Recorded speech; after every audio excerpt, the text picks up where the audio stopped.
markaa kulley waxaan doonaya inaan wax badan isma odhan karayno dee waqtigiina waynu hayaa xafladdana dee marka horeba ujeeddada aan u qabanay may ahayn inaynu hadalka badinno laakiin waxay ahayd oo keliyaata inaynu bal ku ilowno maalmihii adkaa iyo dhibaatadii iyo imtixaankii markaa insha allah bal waxaan isku dayi doonaa inaan taariikhda dib ugu yar noqdo ayaamihii aynu soo qaadanay aan ka yar warramo kadibna aan hore ugu sii socdo insha allah waxay noo qorshaysan next semester haddii ilaahay uu nabadqab inoo gaarsiiyo markaa insha allah waxaan ka soo bilaabi doonaa horumaradeenna oo si ay u kala horeeyaan insha allah markaa waxaan ugu soo horreysiin doonaa insha allah bal samayntii guddida galaaska sidaa ka warqabteen markii aynu galaaska bilownay waxa uu macallimiintu noo sameeyeen 2 guddoomiye galaas marka labadaas guddoomiye galaas laga imaado waxaan isla afgarnay inaan sameeyno guddi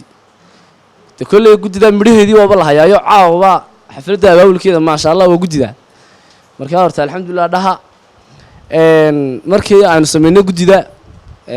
guddidu runtii waxay ahayd guddi deesaan anigu markii hore noo soo xilnay guddi firfircoon markaa alxamdulilah rabbil caalamiin sameyntii guddida kadib waxaan qoranay balaanis fara badan iyo qorshayaal badan ilaahay mahadi wax badan way noo suurtoobeen waxaan filayaa kulley semesterka intaan ugu talagalnay waxbay nagama qabiyaa alxamdulilah rabbil caalamiin natiijadiisii imkaba waa aragtaan oo gebagabadii waa taakhiir dee ku dhammaatay markaa haddii aan yar dul istaago guulihii uu galaaskeenu gaadhay intii aynu howlaha wadnay waxaan 1 iyo 2 odhan karayo horta ma aha alxamdulilah rabbil caalamiin guulahaynu gaadhnay way fara badnaayeen laakiin intan imika aan ka xusi karo aan idinla wadaagi karo aan baan xasuusin karo waxa weeyaan waa ogeydeenoo waxaynu sameynay discussions oo run ahaantii ku cusbayd jaamacadda horena cid u samaysay aanay jirin kalaaskeena hortii haddaanan qaldanayn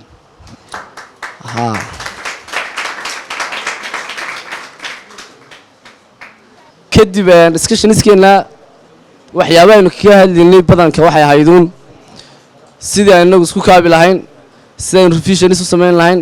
iyo sidii aynu ugu diyaargaroobi lahayn imtixaanada marka alxamdulilah rabbil caalamiin waxyaabo fara badan discussioniska waynu ka faa'iidnay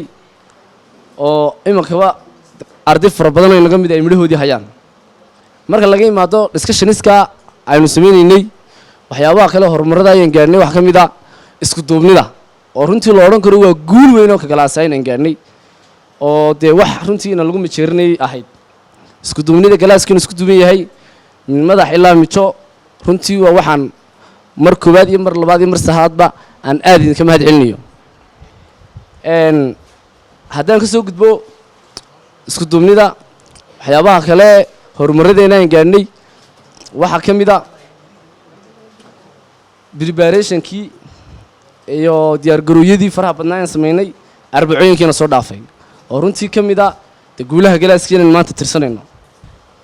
guddideenna sharafta leh waxay muddo badan tacabgelisay sidii aan u noqon lahayn ardayda ugu wanaagsan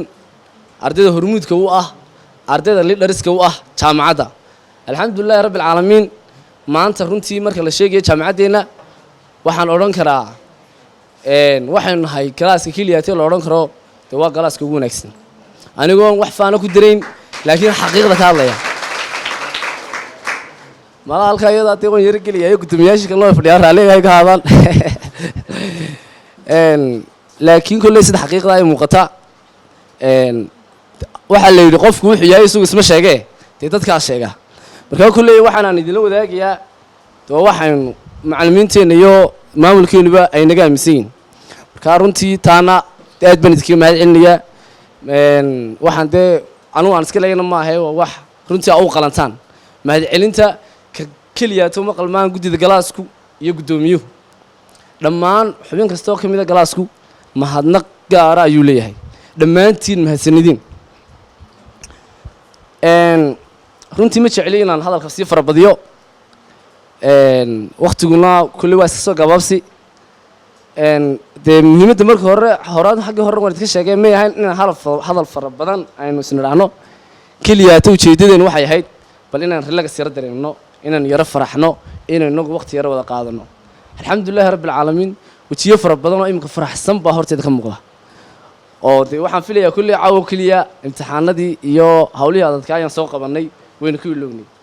waxaa la u dambeysay IT waynu galnay ardaydu way ka yar cabanayeen way adkeyd way ka yar cabanayeen majority marka kulli waxaan filayaa habeen adag habeen farxadeed baa inoo xigtay horta taa ku ilooba ma jecli inaan intaa ka sii badiyo runtii aad baan isku mahad celinayaa waxaan u mahad celinayaa marka koowaad foundationka BLO Lumumba Foundation oo inoo ogolaaday inaan helo jaaniskan quruxda badan leh China jaamacadda nimaadno inaan bilowno noloshan cusub waxaan leenahay waa mahadsantihiin BLO Lumumba Foundation markii xigta waxaan doonayaa inaan u mahad celiyo maamulka jaamacadda oo runtii tacab fara badan soo geliyay muddo badan ay nagu tabcaayay oo muddadaas 3 bilood ah si hagar la'aan ah inoogu hagar baxay iyagana waxaan leenahay waa mahadsantihiin runtii sidoo kale waxaan aad ugu mahad celinayaa gudoomiyaasha sharfan ee inooga yimaaday galaasyada kale iyagana waxaan leenahay aad baa mahadsantihiin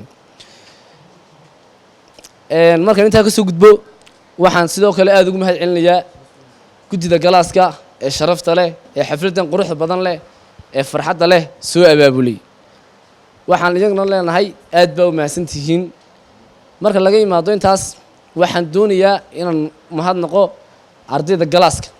waanan heblaayeen oo dhan karayn dhammaantiin waa mahadsantihiin sida quruxda badan ee uga qayb qaadateen inay xafladda quruxda badan ay qabsoonto aad iyo aad baa mahadsantihiin wassalaamu calaykum waraxmatullaahi wabarakaatuh